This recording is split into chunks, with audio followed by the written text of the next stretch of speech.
Hello everybody, welcome back to my channel. Let's get started on today's problem.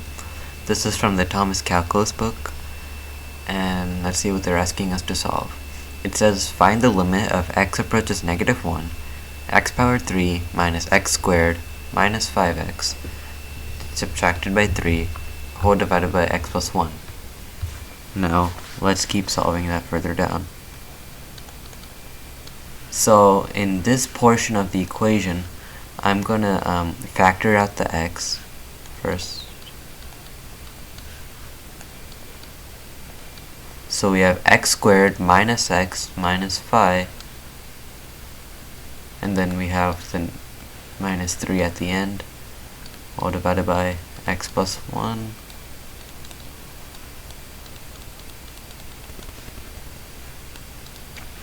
Now there is a way to factor this quadratic equation, but if it would lead us nowhere, so we can just turn it into a product. So we have the c value as -5 here, and we want to make the b value, so we want to find two values that multiply to equal to the c value, and we must add the sum of those two values, and that will be the b value of that quadratic equation.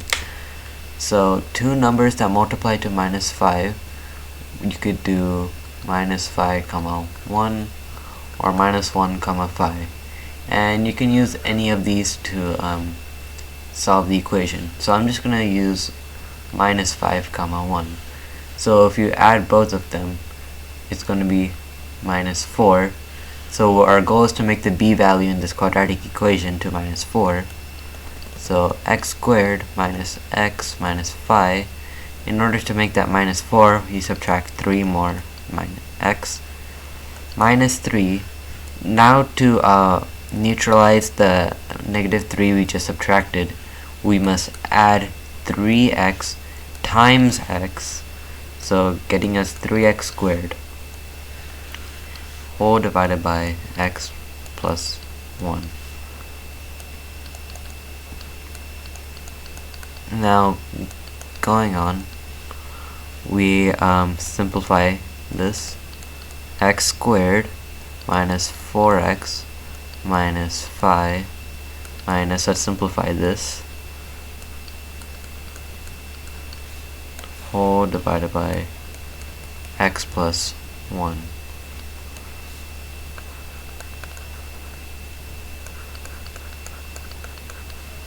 Now we can form a product. So two numbers that multiply to -5, we were talking about up here, is -5 and 1, and add to -4 is -5 to 1. So we have x minus 5 times x plus 1.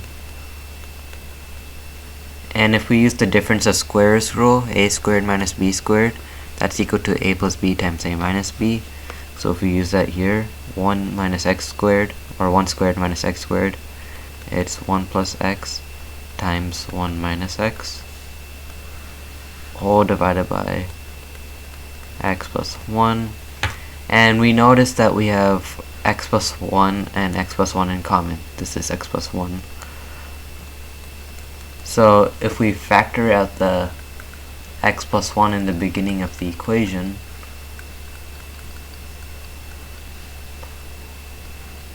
we now have x times x minus 5 minus 3 times 1 minus x. We now have that whole thing divided by x plus 1. Now we can just cancel these two and keep going. Limit x approaches -1. We have x squared minus 5x minus 3 plus 3x. Now if we were to simplify that, we have x squared minus 2x minus 3. So we have limit x approaches -1. We have two numbers that multiply to -3, we have, and that they add up to -2. We know -3 and 1 would work in this scenario. So x minus 3 times x plus 1